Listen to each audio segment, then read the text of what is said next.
매일 아침을 뉴스로 깨웁니다. YTN 라디오 김호성의 출발 새아침. 여러분 안녕하십니까. 출발 새아침 김호성입니다. 우려했던 재앙이 현실로 닥쳤습니다. 어제 이 시간 반기성 K웨더 예보센터장이 경고했습니다만 동해안 일대 대형 산불이 발생했습니다. 고성, 속초, 강릉, 동해 지역 산불로 큰 피해가 우려되고 있습니다. 특히 강원도 고성에서 발생한 산불이 양양과 간성 쪽으로 부는 이른바 양간지풍, 강풍을 타고 속초 시내까지 위협을 했습니다. 지금까지 1명 사망, 일부에서는 2명 사망 얘기가 나오고 있습니다만 확인하는 대로 자세하게 전해드리도록 하죠. 12명이 중상을 입었고요. 250헥타르 75만 평에 이르는 산림이 불에 탔습니다. 여의도 면적의 대략 2.5배 정도 되는 면적입니다.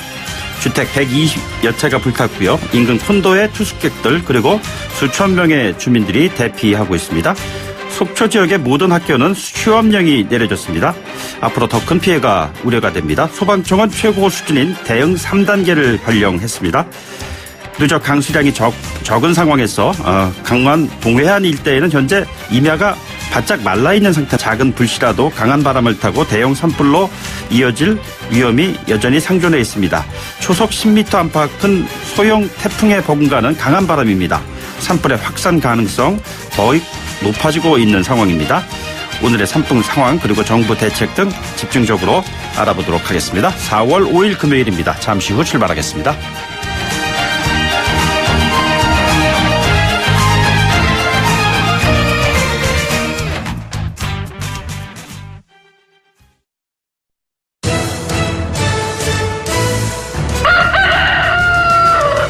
꼭이요 꼭, 출근길 꼭 알아야 할 뉴스, 이종래 꼭 뉴스.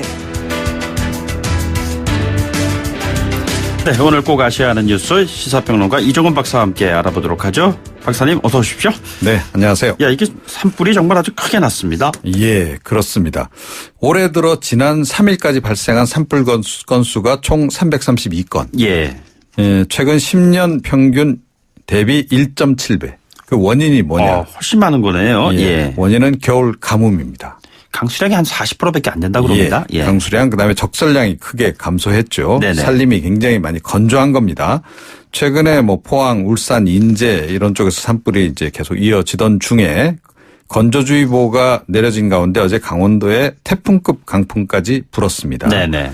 그래서 우려가 좀 제기되긴 했는데 이게 실제로 화재로 좀 이어진 겁니다. 예, 예. 고성, 속초에 대형 산불이 이제 발생한 것이고 도로변 변압기에서 불이 시작이 됐다고 합니다. 네네. 그런데 화재 원인은 조금 더 지켜봐야 되는 상황이고요. 예. 속초 시내로까지 이제 불이 옮겨 붙으면서 사망자 2명, 부상자 11명이 발생을 했습니다. 네네.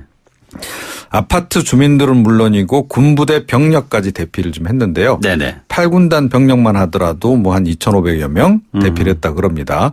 군 탄약고 이런 곳까지도 좀 위협을 받고 있는 그런 그 상황이라고 하고요. 탄약고에 불길이 번지면 정말 큰일 나죠. 아, 그렇습니다. 네네. 예.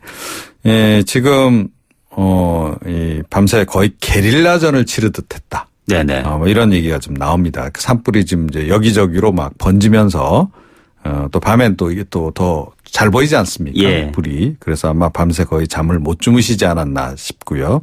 속초 지역 모든 학교에 휴교명이 지금 내려졌습니다. 강릉 옥계에서도 야산에서 산불이 발생을 해서 옥계 중학교 교실이 타기도 했습니다. 문재인 대통령이 그래서 어제 그러니까 오늘이죠. 0시 20분 새벽에 청와대 위기관리센터에서 긴급회의를 개최를 했고 총력 대응 지시를 했습니다. 또 0시부터 중앙재난안전대책본부도 가동에 들어갔고요. 그리고 김부겸 행정안전부 장관도 새벽에 현장에 도착을 했습니다. 이 날이 밝으면서 소방 헬기도 일단 투입을 좀 했고, 네네. 가능하면 오전 중으로 진압을 지금 최대한 해보는 그런 쪽으로 지금 이제 노력을 해볼 것으로 보이고요. 다행히 어제만큼은 바람이 세질 않다 그럽니다. 그런데 또 부산 해운대 운봉산에서도 또 재발화가 됐습니다. 네네. 이곳에 또 얼마 전에 그 피해가 많이 발생했던 곳인데 또 불이 이제 발생했다 그러고 부산 기장군에도 또 불이 났다 그럽니다. 그래서 거의 전국이 지금 산불 비상 상황입니다. 네, 방금 전에 그 현지 쪽에서 온 그 소식을 제가 지금 잠시 좀 전해드릴게요. 속초 시내에는 지금 화재는 없답니다. 근데 영랑호 있지 않습니까? 지금 요즘에는 한계령 쪽으로 길이 뚫려가지고 그쪽으로 이제 차량 이동을 많이 하는데 그 이전에 미시령 쪽으로 많이 차량 운행이 있었잖아요. 미시령 쪽에서 이제 많은 피해가 있었고 그쪽 미시령을 중심으로 해가지고서 있는 인근 콘도미니엄들 있지 않습니까? 하나 콘도라든가 대명 콘도, 그리고 하나 리조트, 그쪽에 있는 일성 콘도 이런 데서 많은 피해를 조금 봤다 이런 얘기가 있고요. 취재 기자에 따르면은 하나 콘도에 본관이 불이 났다고 그랬는데 현장에서 확인한 결과 본관에 불이 일지는 않았다는 그런 얘기입니다. 화재 관련된 소식들이 지금 속속 들어오고 있어서요. 관련된 내용이 들어오는 대로 전해드리도록 하겠습니다. 예, 저희들이 오늘 그 산불 관련 속보 들어온 대로 전해드리도록 하고요. 주로 3부와 4부에서 집중적으로 이 사안 보도해 드리도록 하겠습니다. 기타 여러 가지 다른 뉴스들 정리해 보도록 하죠. 외교부가 어제 보면은 그 구겨진 태극기를 이렇게 내걸어가지고 네. 큰 그 비난을 좀 받았습니다. 이게 예. 어떤 얘기입니까? 어제 오전 10시 반부터 외교부 청사에서 한국 스페인 전략대화 행사가 진행이 됐습니다. 양국의 이제 차관이 만나는 자리였는데 이 의전용 태극기 보통 이렇게 뒤에 이렇게 회담장에 이렇게 걸어 놓는 거 있지 않습니까? 예. 그게 구김이 굉장히 선명하게 그냥 육안으로 그냥 보일 정도더라고요. 예, 그렇습니다. 보신 분들 많을 텐데요. 직원이 그래서 막 펴려고 했는데도 잘 펴지지 않고 그런 태극기를 걸어놓고 결국 행사를 한 겁니다. 다행히 스페인 국기는 구김이 없어서 외교적 결례는 피했다라고는 하지만 네네. 이거 정말 국가망신이죠. 이게 그런데다가 최근에 외교부의 이런 외교 결례가 너무 빈발하고 있다는 겁니다. 예. 얼마 전에도 발틱 3국을 발칸으로 표기했다가 해당 국가 항의를 받기도 했고 그랬었죠. 한국 말레이시아 정상회담 때는 문재인 대통령의 현지 인사말을 잘못도 알려주기도 했고 예. 지난해 11월 문재인 대통령 체코 방문 때는 외교부 공식 트위터에 체코슬로바키아, 체코와 슬로바키아가 나눠진 나라인데요. 나눠진 게 언젠데 네네. 이런 식의 표현을 또 썼고 뭐 이런 식입니다. 어제 국회 운영위원회에 출석한 노영민 대통령 비서실장도 이 공직기강 문제라고 생각한다라고 답변을 했는데요. 강경화 장관 글쎄요. 그나마 의전에는 강할 줄 알았더니 꼭 그렇지도 않은 것 같습니다. 알겠습니다. 네, 오늘 말씀 여기까지 듣겠습니다. 지금까지 이종훈 시사평론가였습니다. 고맙습니다. 네.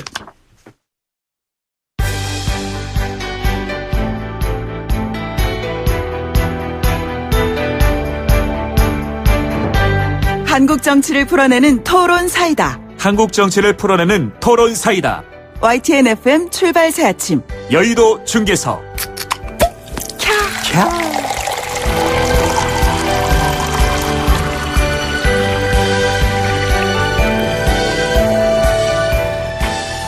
네.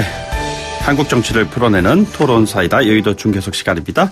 두 분 모셨는데 지금 잠깐 저희들이 산불 관련 소식해서 들어온 사안을 간단하게 좀 정리를 해보겠습니다. 고성 산불로 1명 사망했다는 소식인데요. 일부에서는 좀 2명 사망이라는 얘기가 나오고 있습니다. 확인되는 대로 추가로 따로 전해드리도록 하죠. 250헥타르가 고성 산불로 잿더미가 됐다고 하는데 이게 250헥타르는 대체로 여의도 면적의 한 2.5배 정도 되는 면적이라고 합니다. 주민 3,600명 정도가 대피를 했고요. 주택과 인근 그 시설물도 한 120여 채가 불탔다고 합니다. 인근 주민 대피령이 지금 내려져 있고요. 이 대피해 있는 주민들 가운데 한 분을 저희가 3부에 전화로 연결해 보도록 하겠습니다. 이쪽뿐만이 아니라 그 강릉 지역에서 발생한 산불이 동해 쪽으로 지금 번지고 있어서 말이죠. 동해 고속도로 옥계 IC에서 망상 IC 6.6km가 통제되고 있다는 얘기입니다. 운행하는 차량들 참고해 주시기 바라고요. 특히 옥계 망상 양방향의 휴게소가 모두 불에 탔다는 그런 소식도 들어오고 있습니다. 속초의 교동 지하차도 그리고 고성 봉포리 구간도 통제가 되고 있습니다. 북동쪽으로 지금 불길이 지금 확산이 되고 있어서요. 이 지역에 사시는 분들 미리미리 재난에 대비하셔야 될 것 같습니다. 참고하시기 바랍니다. 네, 여의도 정치 상황 누구보다도 명쾌하게 풀어주실 두 분 나와 계십니다. 더불어민주당의 설훈 최고위원 나오셨습니다. 안녕하십니까? 네, 민주당의 설훈입니다. 원미을입니다. 예, 자유한국당의 홍문표 의원 나오셨습니다. 안녕하십니까? 네, 예산홍성 한국당 홍문표 의원입니다. 예, 두 분 뭐 산불로 관련된 연고 뭐 좀 피해가 있으신 분들 뭐 있으신지 모르겠습니다. 아직은 제가 연락을 못 받았습니다만. 예. 근데 지금 참 이 방송하기가 안타깝네요. 네네.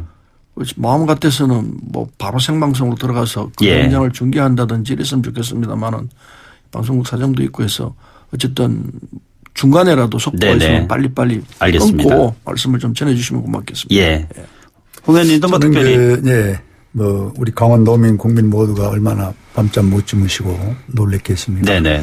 거기 현장에 가는 소방관 한 분이 전화가 안 온 분이 왔는데. 아, 예. 어떤 얘기를 전하던가요? 불자동차를 전국 동원령을 내리니까 네네. 이제 현장을 갔는데 이 불자동차끼리 이제 그 차선이 막혀갖고 네, 소방차도가 이제 막히는 거죠. 그래서 예. 이제 활동을 못했다. 그래서 좀 안타까웠고 네네. 발을 동동 굴르다가 결국은 이제 그 한계가 있을 거 아닙니까? 예. 도로라든지. 그래서 그 부분이 자기들이 출동하고 보니까 네네. 참 아쉬웠다 하는 얘기를 새벽에 들었습니다. 예. 이게 보면 화재가 나면 이 불씨가 날아가는데 강풍이 있을 경우에는 통제가 안 될 정도로 이렇게 날아간다고 이렇게 얘기하더라고요. 뭐 태풍급 바람이 불고 있으니까 예. 막기가 불가능하다고 봐야 되죠. 예. 두 분은 뭐 워낙 그 정치 언론이시면서 오랫동안 이제 살아오시면서 이 산불 현장 같은 거 직접 경험해 보신 적이 있습니까? 저는 어릴 때는 네네. 산불이 났을 때 산에 올라가서 끄고 그랬어요. 아, 직접 올라가셨어요? 그런 예. 적이 있었는데 그건 뭐 산불 규모가 적은 규모죠. 네네. 근데 지금 오늘 이게 동해안 산불 정도는 무서운 상태죠. 예. 다 대피부터 해야 합니다. 네네. 그래서 저 LA 산불도 우리가 보면은 숱하게 사람들이 죽지 예. 않습니까? 그래서 저절로 꺼질 때까지 기다릴 수밖에 없다는 얘기까지 하더라고요. 그런데 이 아무리 진화를 한다 하더라도 네네. 그 한계가 있는 모양이에요. 예. 더군다나 바람이 이게 엄청나게 부는 상황이기 때문에 그렇죠. 소방관 자신들도 위험할 수도 있으니까요. 네네. 어쨌든 이 상황에서는 누구든지 최선을 다해서 모든 걸 이게 아마 군인들도 동원될 것 같은데 예. 최선을 다해서 막아야 할 것 같습니다. 예. 홍 의원님도 경험이 있으세요? 예, 저는 이 부분에 대해서 한번 우리가 이 한국의 산림과 네네. 그리고 소방의 문제를 직접 우리가 심도 있게 한번 공부하고 예. 토론해서 방법을 찾아야 된다고 봅니다. 네네. 지금 무슨 얘기냐면 산불이 나면은 이 항공에서 헬기로 끄는 방법하고 지상에서 소위 산에 올라가는 임도가 있어야 되는데 네네. 우리는 거의 임도가 없거든요. 그런데 노르웨이나 이 덴마크 같은 나라는 예. 임도가 있어서 지상에서 불자동차가 그 임도를 따라서 불을 끌 수 있는 시스템. 네네. 우리는 지금 한국에는 그런 것이 거의 없습니다. 네. 그래서 이번 기회에 그런 것도 한번 우리가 검토를 해서 임도를 산마다 예. 불자동차가 들어갈 수 있는 그런 어떤 체계적인 것도 한번 검토해 네네. 저도 저 한 가지 제안하고 싶은데요. 예. 예, 소방 헬기가 있습니다만은 지금 이런 상황에서는 제일 확실한 게 소방 헬기 같거든요. 예. 이게 얼마나 지금 45대가 동원됐다는데 네네. 지금 현재 이 불이 확산되고 있는 걸 보면 45대도 모자랄 것 같아요. 예. 소방 헬기를 더 도입해야 될 것 아닌가. 네네. 아주 그런 생각을 해요. 알겠습니다. 예. 그 이번 산불 인명피해 2명으로 알려졌는데 1명은 이제 강풍 피해로 숨진 것으로 파악이 돼서 산불 사망자는 1명. 이렇게 지금 파악이 되고 있습니다. 참고하시기 바랍니다. 자, 두 분 모셨으니까요. 워낙 그 지난 4.3 보궐선거 큰 화제의 중심에 있었던 정치적인 현안이지 않았겠습니까? 말씀 두 분께 들어보도록 하겠습니다. 먼저 집권여당인 서른 의원님께서 이번 4.3 보궐선거에 대한 총평을 해 주신다면요. 네. 근데 여야로 구분해서 보면은 여당은 정의당과 한 팀이 되어가지고 창원성산에서 네네. 치렀고 그다음 통영 고성에서는 우리 당과 자유한국당이 대결을 했습니다마는 창원성산에서는 우리가 이겼고 예. 여당 측이 범여권이 이겼고 통영 고성에서는 졌기 때문에 전체적으로 보면은 1대1의 구조입니다. 그래서 이번 선거에서는 정의당 쪽이 이제 확실한 승자가 됐죠. 예. 승자가 됐는데 정의당 입장에서는 개혁 노선의 승리 이렇게 자평을 했다고 그럽니다. 네네. 근데 그건 자평이긴 하지만 일정 정도 창원성산 주민들이 그걸 받아들였다 이렇게 생각할 것 같고 예. 우리가 그 흐름에 같이 했죠. 민주당은. 네네. 근데 통영 고성에서는 사실은 지난번 그 지방선거 때는 고성시장 그리고 고성군수 통영시장을 우리가 다 이겼습니다. 네네. 근데 이번에는 졌거든요.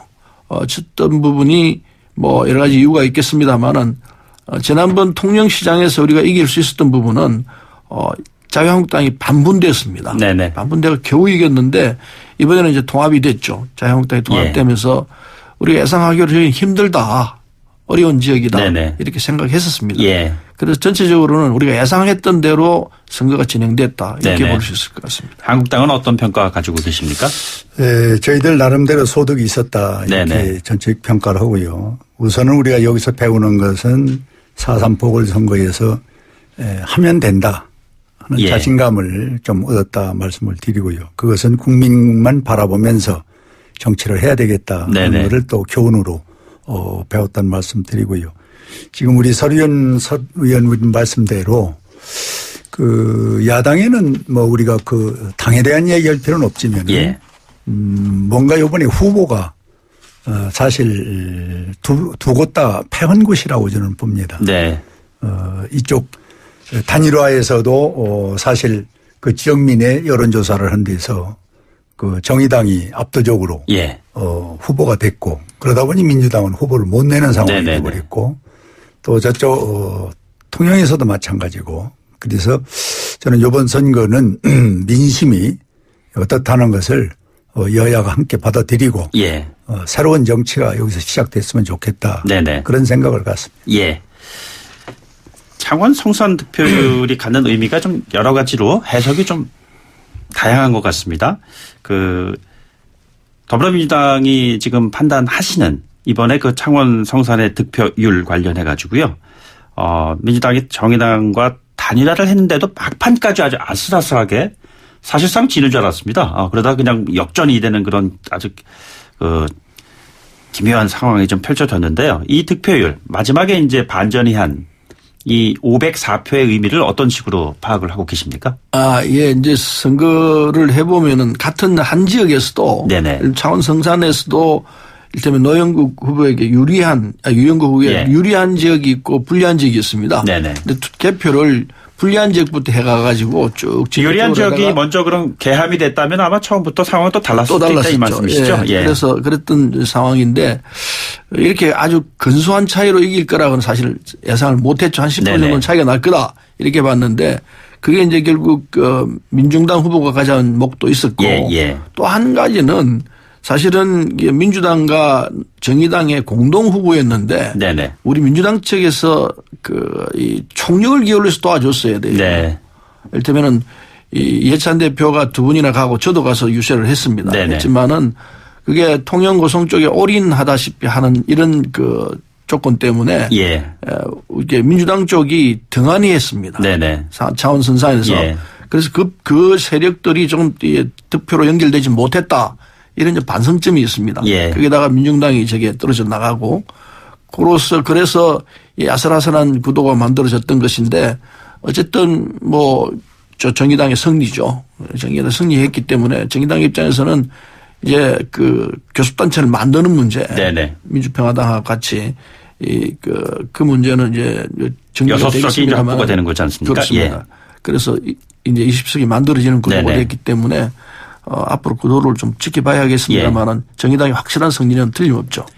그런데 한국당 입장에서 봤을 때는 아주 안타까움도 있을 것 같아요. 뭐 예를 들면 바른미래당이라든가 대한애국당 같은 경우에 표가 그쪽으로 몰렸다면은 승리할 수도 있었지 않았을까 뭐 이런 분석이지 않습니까? 아까 그래서 제가 전제에 우리 야당도 뭔가 새로운 것을 찾는 정치가 이기에 돼야 된다는 거는 통합 정신을 가지면은 방금 지적하신 대로 무조건 여기는 또 우리가 될 수 있는 곳. 그러면 양쪽을 다 이기는 수가 바로 그것이다라는 것이 우리가 교훈에서 배웠고 우리가 또 하나 우리가 좀 짚고 넘어갈 거는 김경수 도지사의 여기서 61.2% 받았던 곳입니다.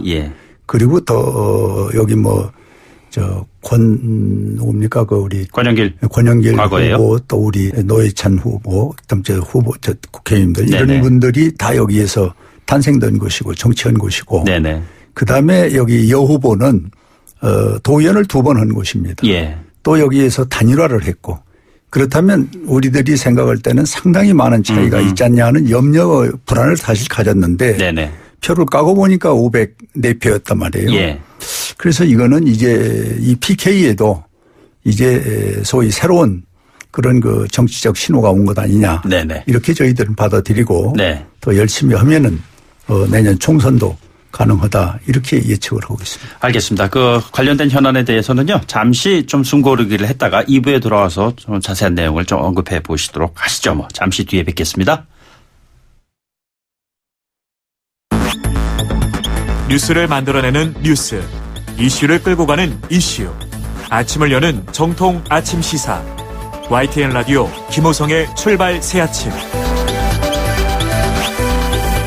네, 서른 홍문표 두 의원분 모시고 진행하고 있습니다. 주제 이어가도록 하죠. 한국당 입장에 좀 궁금했던 부분 중에 하나는요. 황교안 대표의 첫 정치부대가 성공적이라고 보시는지요?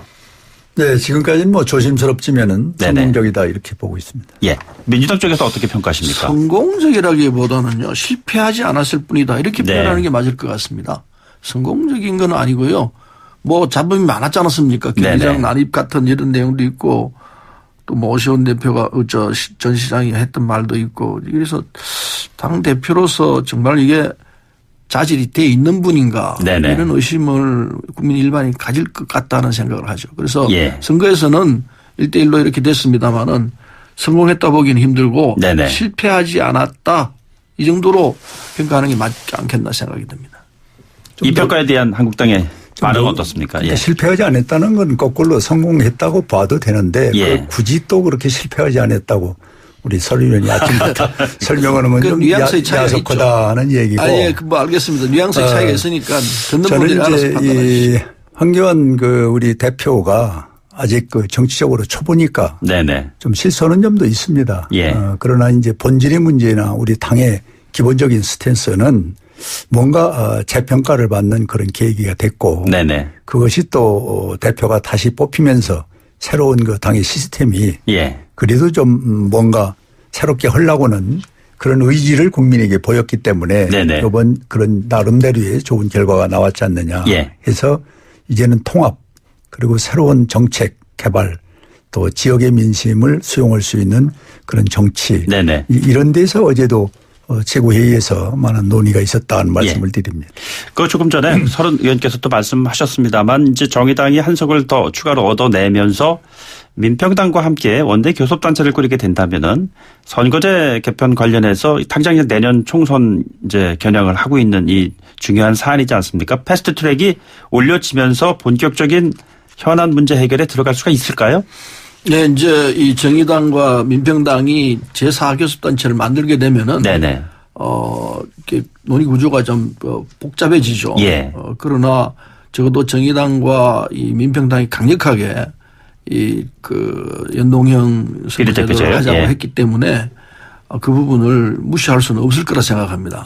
조금 더 강도가 붙을 거라 생각해서 패스트트랙에 대해서 이 제1야당인 자유한국당이 그냥 무시하는 쪽으로 나가기는 쉽지 않을 것 같고 뭔가 여기에 대해서 존중해 주는 이런 대화가 있어야 될 거라고 생각합니다. 비례대표 없애자 이런 얘기를 지금 하고 있는 거 아니겠습니까? 한국당에서는. 자, 어떻게 대응을 하셔야 될 것이죠? 결론적으로 패스트트랙은 당당하지 못했고 기업하는 소위 그 정치적 상황이 됐었기 때문에 이것은 이제 여당에서도 전면적으로 재검토를 하고 이렇게 해서 새로운 어떤 선거 제도를 만드는 그런 이번 계기가 됐으면 좋겠다고 봅니다. 이 권력의 구조를 이 선거제도에다가 같이 넣어가지고 같이 이것을 결정하자는 것은 이건 논리상 맞지 않습니다.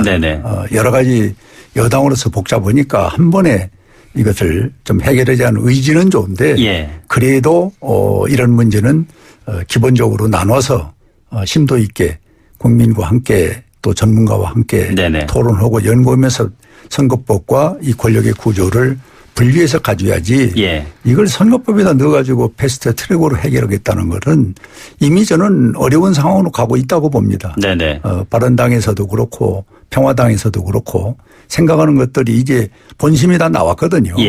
그래서 저는 좀 더 새로운 계기를 만들었으면 좋겠다. 이렇게 생각을 합니다. 새로운 계기라고 하는 것이 선거 그 개혁과 관련해서 권력 구조 개편까지 언급한다고 했을 때 이것이 짧은 시일에 이루어질 수가 있을까요? 설 의원님? 지금 저 고성 산불이 나와 있는 이 상황에서는 사실 논하고 싶지가 않은데요. 지금 이런 상황에서는 사실은 정쟁을 중지하고 산불 진화에 여야가 힘을 합치자 이렇게 얘기가 돼야 될 것 같은데 말이 나왔으니까 하는 말입니다만은 어쨌든 패스트 트랙을 할 수밖에 없었던 상황 국민들이 이해하실 거라 생각하고 국민들 일방은 대부분은 어쨌든 이 구조가 선거 구조가 안 좋으니까 비례대표를 늘려라. 네네. 이게 대다수의 의견인 거로 돼 있습니다. 그런데 자유한국당은 그게 아니고 아예 비례대표를 없애겠다는 쪽으로 가고 있기 때문에 이건 전략적으로 무슨 생각에서 이렇게 했는지 이해가 가는 부분도 있습니다만 국민의 뜻하고는 완전히 대치되는 거죠. 이렇게 해서는 안 된다 생각하고 그 뭐 교섭하기 위한 하나의 수단으로서 그렇게 이해했다고 뭐 이해할 수는 있겠습니다만은 이제는 허심탄회하게 여야가 사실 속내를 내놓고 선거법 협상을 마무리해야 됩니다.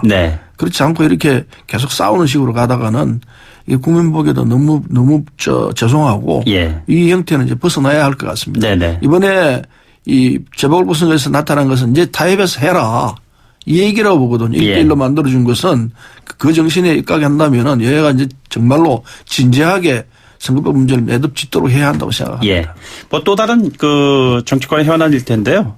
청문회 이제 후폭풍이 여전히 하지 않습니까? 그런데 어제 진영 장관은 대통령이 이제 임명을 하셨는데 남아있는 이제 박영선 장관 후보자, 김현철 장관 후보자에 대한 한국당의 기존 입장은 계속 강행을 하시는 건죠? 네, 그렇습니다. 오늘 뭐 아침에도 나름대로 뭐 얘기가 있었습니다만은 이 김현철, 박영선 두 분만은 좀 우리 국민 정서에도 그렇고 지금까지 또 발언하고 또 했었던 정책 행위를 지금 와서 다시 5년, 6년, 3년 뒤들로 보면은 그 흔적을 지울 수가 없거든요. 입장이 여당에서 참 야당에서 여당으로 바뀌었다고 해서 그 원칙이 바뀌는 것은 아닙니다. 특히 남북 문제 같은 것은 원칙 없는 장관이 이런 상황에서 과거 것은 전부 죄송합니다. 이 한마디로 과거를 전부 없애는 이렇게 장관이 무소신으로 가는 것은 더욱 우리 남북 문제가 불안할 뿐이고 박영선 후보는 뭐 우리 천하가 다 아는 이 엎질러진 또 말했었던 이것을 지금 주워 담을 수가 없습니다. 그래서 두 분께서는 대통령이 더 이상 부담을 주지 말고 용단을 내렸으면 좋겠다는 것이고 어제 행안부 우리가 진영 장관은 참석해서 우리가 부적격이라는 표현은 하고 그 대통령에게 모든 걸 위임하는 것이 좋겠다. 그래서 어제 상임위에서 결정을 해서 저희들은 결정을 냈습니다. 통일 외교와 경제 문제를 특히 일자리 창출과 연결되어 있는 중소벤처기업부 장관의 이 문제를 한국당이 이렇게 기존 입장을 고수한다면은 민주당 입장에서는 참으로 좀 곤혹스러운 입장 아니겠습니까? 네, 지금 이제 이 남북 대화도 하고 있고 북미 대화도 하고 있는 상황인데 이 상황에서는 통일부 장관 될 분이 화해 협력을 기본 축으로 하고 그리고 한반도 평화를 위해서 어떤 이 기본적인 판단을 하고 있느냐 이게 중요하거든요. 그래서 김현철 통일부 장관 후보가 지난 과거에 여러 가지 말 실수를 한 부분이 있을 거라 생각하고 본인이 그걸 진중하게 해서 국민 앞에 사과했지 않습니까? 그러나 그 양반이 갖고 있는 정책과 비전은 확실하다고 봐요. 그럼 그걸 우리가 받아들이면서 이 가벼운 말 실수에 대해서는 용납을 하면서 앞으로 내다보면서 비전과 정책을 가지고 판단을 하도록 해야 되는데 자유한국당 좀 그쪽이 아니고 과거에 대한 과거에 했던 얘기에 대해서만 매달려 있어 안타까운 것 같고요. 그래서 앞을 보고 나가자 그런 입장에서 김현철 통일부 장관 후보자를 인정을 하자 이런 얘기를 진중히 하고 싶고 박영선 중기벤처부 장관 후보는 양반이 갖고 있는 그동안의 대야와 관계가 끌끌었던 건 사실입니다. 그러나 중소기업에 대한 또 벤처기업에 대한 입장은 확실한 이 처지 있기 때문에 특히나 그 재벌기업과의 관계에서는 아주 강력하게 적대적 강력하게 재벌기업 견제하는 입장을 갖고 있었던 처지이기 때문에 중소기업과 벤처기업을 위해서는 적임자다 이렇게 보고 있는 상황이라서 우리 자유한국당 쪽에서도 그 점을 보고 정책과 비전을 보고서 같이 가는 쪽이 좋겠다 이런 생각해서 너그러이 보고 가는 게 이 대한민국의 앞날을 위해서 필요한 것 아닌가. 진중히 요구합니다. 지금 그 정책 문제를 서류님께서 말씀하셔서 말씀을 드리는데 어제 제가 마침 저녁에 우리나라 언론 중전인들과 식사하는 자리가 있었는데 거기서 모든 분들이 얘기도 차라리 저렇게 공격적인 방어나 그런 거 강한 어떤 모습의 과거의 모습을 지금 장관으로서 할 것이 아니라 이 자영업자, 중소기업, 소상공인 여기를 책임지는 부서 장관이니까 네네. 차라리 거기 비전을 내놓고 내가 이렇게 하겠다. 이렇게 좀 선수를 치고 그런 비전을 정책을 보였으면은 예. 과거 것보다는 좀 현실을 보고 이해를 할 텐데 네네. 지금 그런 비전은 한 번도 없이 그냥 자기 묻는 이야기에 답변에만 강수를 두니까 옛날이나 지금이나 다른 게 뭐가 있느냐. 예. 이런 얘기가 이제 많이 나왔었다는 얘기도 드립니다. 알겠습니다. 오늘 사실 그 정부 현안과 관련해서 몇 가지 질문을 더 준비를 했습니다. 저희가. 그런데 고성 산불 현장 속보 뭐 들어오고 이런 상황 때문에 오늘 말씀은 여기까지 들어야 될 것 같습니다. 두 분 또 산불 현장에 가실 계획도 있으실 것 같고요. 서른 최고위원 그리고 홍문표 의원 두 분과 함께했습니다. 두 분 고맙습니다. 감사합니다. 고맙습니다. 네, 고성 속초 산불 속보 전해드리죠. 현재 산불로 인한 사망자는 1명으로 집계되고 있습니다. 강릉발 무궁화호 열차가 운행은 됩니다. 다만 지연 운행되고 있습니다. 그리고 7시부터 강원 고속도로 전 구간에 대해서 통제되었던 것이 해제가 됐습니다. 차량 운행 가능하게 될 것으로 보입니다. 8시 뉴스 들으시고요. 3부에 돌아오도록 하죠.